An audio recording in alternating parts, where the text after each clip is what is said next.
So, the way that this works, this is a community movement. It is built by people joining and actively participating and making commitments to be involved. So we want to ask everyone in this room, we're going to pass around commitment forms, whether you fill it out today or later on our website, which the folks watching at home can do at reNEW.mn. That's the way that you can sign up to get involved. So reNEW.mn is the website.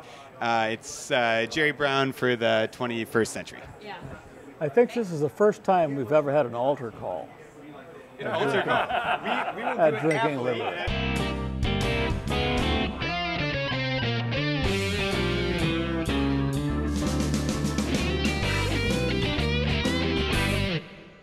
And we're here tonight on the 8th of October with Greta Bergstrom on the left and Ryan Greenwood on the right, the communications director and the political director for Take Action Minnesota.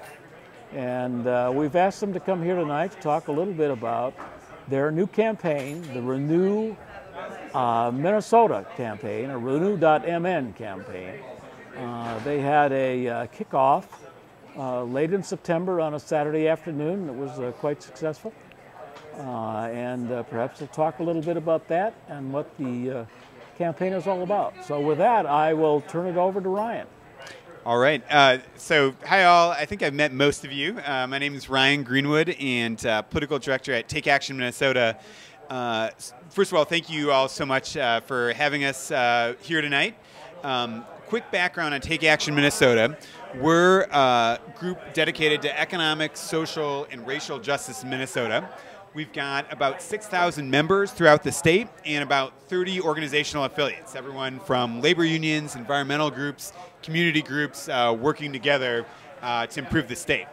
And the two main ways we work on that are, one, by moving public policy that makes people's lives better. For example, we strongly support the public option nationally and a pretty profound change in our healthcare system and the expansion of voting rights for a couple of specific things. But the other way that we work is we want to elect progressives who agree with all of us to office, where they've got actually power to make the difference. That led us to launch the reNEW Minnesota campaign. Quick poll that I'm sure you all will do very well at. When was the last time we elected a Democratic governor in Minnesota? What year? It was the 80s? 1492. 1492? Close, close, close. Anyone? Immediately? 88? Even a little bit further? Close. 86. 1986. So this was before the Minnesota Twins, God bless them, had ever won a World Series, right? It's a long time. There's only 2 states in the country that have gone longer without having a Democratic governor. So, and for us, I mean, Rudy. Which 2 are they? I believe they're Utah and possibly Idaho. Idaho, I think? Either Idaho, maybe Idaho. Forget the other one for sure. Yeah, that's scary. Utah, we're matching with Utah. Good company, then. Right. But for us, that's not the real issue. The real issue is how us as progressives all over the state are uniting to actually change the way politics work. And that's what caused us to launch the reNEW Minnesota campaign. What the reNEW Minnesota campaign says is, let's not start with this or that candidate, right? Let's start with, what do we want for the state? The overall goal of this campaign is to elect a progressive governor in 2010 by building a movement that builds our power to actually govern Minnesota and change people's lives for the better. So the key parts of that are, one, this isn't just about finding somebody who agrees with us.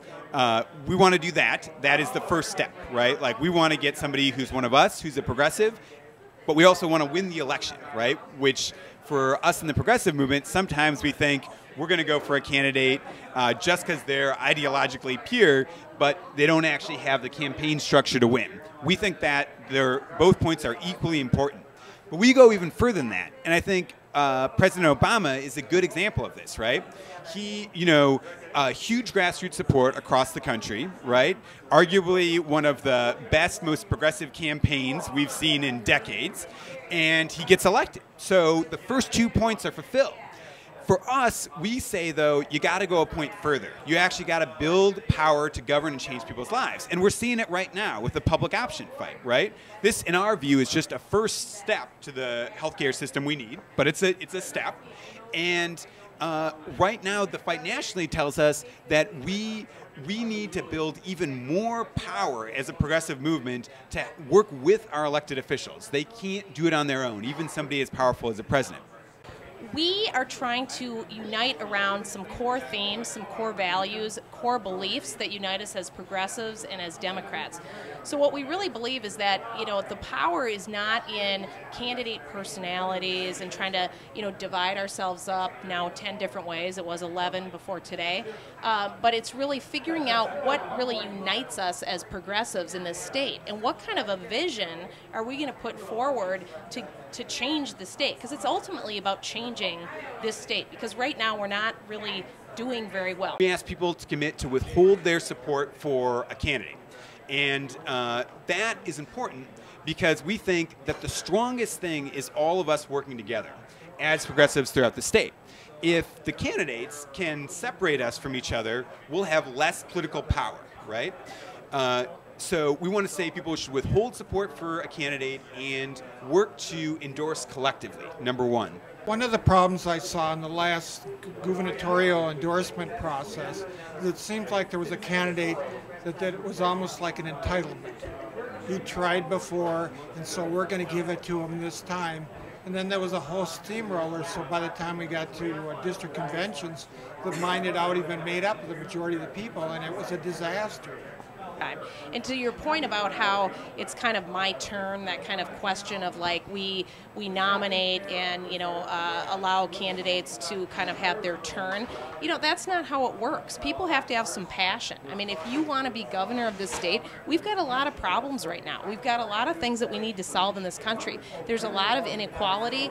There's a lot of hurt going on in this country, and you need to step up and you need to say exactly not only why you want to be elected and what you stand for, but you better be sure that you know how to win this race, that you know how to organize people and organize money to get the job done in November, and then that you need to actually deliver on what we're saying. And so in organizing people around the state, we're also going to be able to, once an election is actually won, hold that elected official, hold that governor and other elected officials along the way accountable.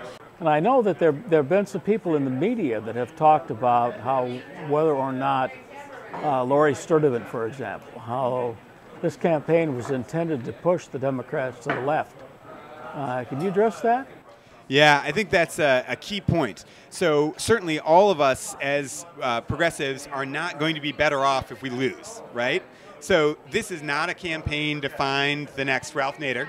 God bless him. He did a lot of great work in his life. What this campaign is about, number one, is we want the candidate who gets our endorsement to be able to articulate a plan to win.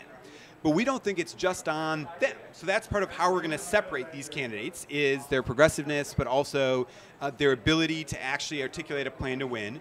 It's on us to help build capacity so that they do win, right? We have thousands of people throughout this state who are not connected to the political system because they haven't seen it delivered. So part of this is creating accountability with a candidate so that we can actually make changes that impact people's lives so that they do deliver. We feel like fundamentally there is not a competition between being a bold progressive and electability. They're separate issues. And a lot of politicians in this state have shown that through and through. Paul Wellstone, certainly. Mark Ritchie, certainly. You can win statewide in this state as a bold progressive, but you got to have a campaign to win that inspires people to get involved.